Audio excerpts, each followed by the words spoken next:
I got a few laughs and plenty of cheers. Overall, I'd say my first Barflies experience was a huge success.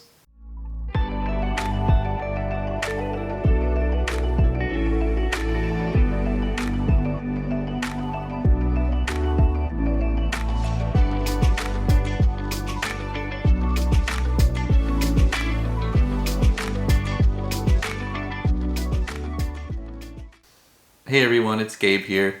It's going to be a quick version of Have a Seat today.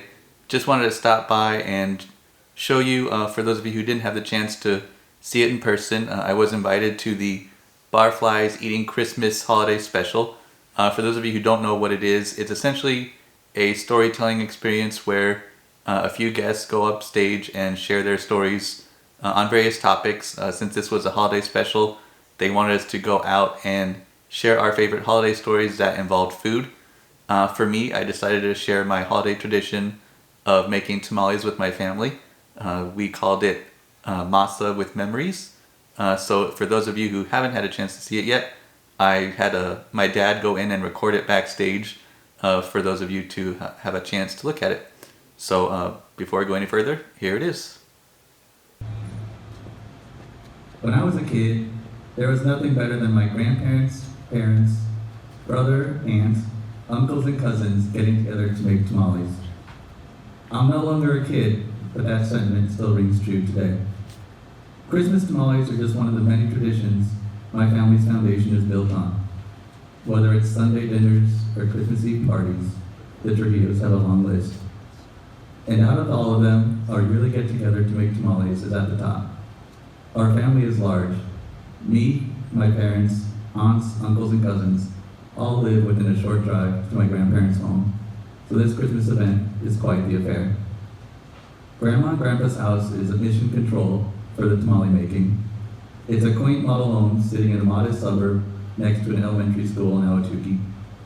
During the holidays, Christmas lights are strewn across the trim of the house, and an artificial Christmas tree stands proudly in the TV room for all to see. We normally start making tamales early, around 9 a.m., but that always meant 10 a.m. GST, or what I like to call Grandma Standard Time. The minute you arrive, the corn smell from the masa wafts out the front door, and it's long before the sound of the mixer's tamales takes over the house. As you can imagine, with a gathering of more than 12 family members, it can get pretty loud. Whether it's a debate on whether to use black or green olives, or my aunt shouting out from across the room about the excessive use of the red chili, there are plenty of voices filling the air. Naturally, I take the supervisor/quality control specialist in this operation. Not because I can't move my hands, but because my palate is just too good not to put to work. Many tamale makers use gloves during this process, but our family chooses to go gloveless. Grandma insists that the juices from our hands add more flavor to the masa.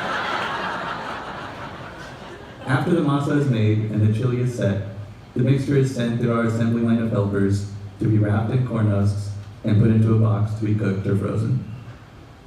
A big part of our yearly tamale tradition is to have some great food for the holidays. But for me, it has always been about so much more. We aren't just cooking tamales. We're spending quality time together as a family. We get to catch up on what's going on in our lives and share funny stories. It's a chance to unwind and learn about our family heritage and preserve traditions. I'll never forget the time when my then 82-year-old grandma was cleaning the corn husks in the sink.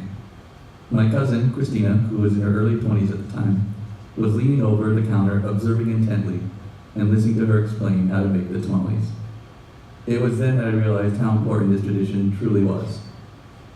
It allowed us to connect with our elders and learn more about our past. It brings generations together over a common love.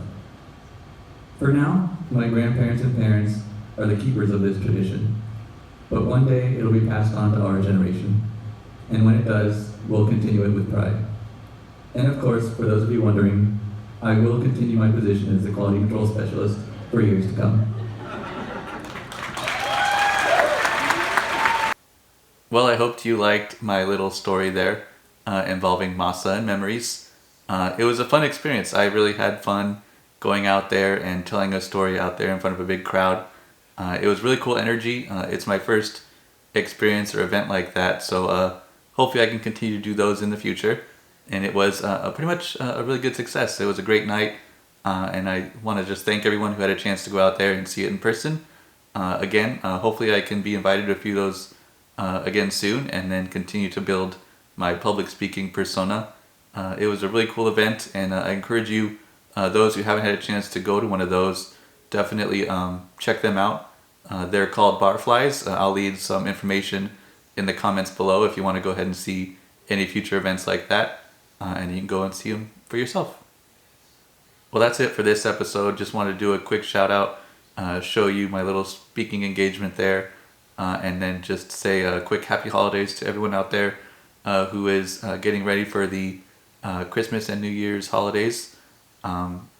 If you are new to this channel, please be sure to like and subscribe below. I'm always looking to upload a bunch of cool content for me and my experiences as a person with this disability. So definitely, like I said, like and subscribe, and share this with any of your friends who want to learn a little bit more about what it's like living life with a disability. Until next time, I'm Gabe Trujillo, and this is Have a Seat.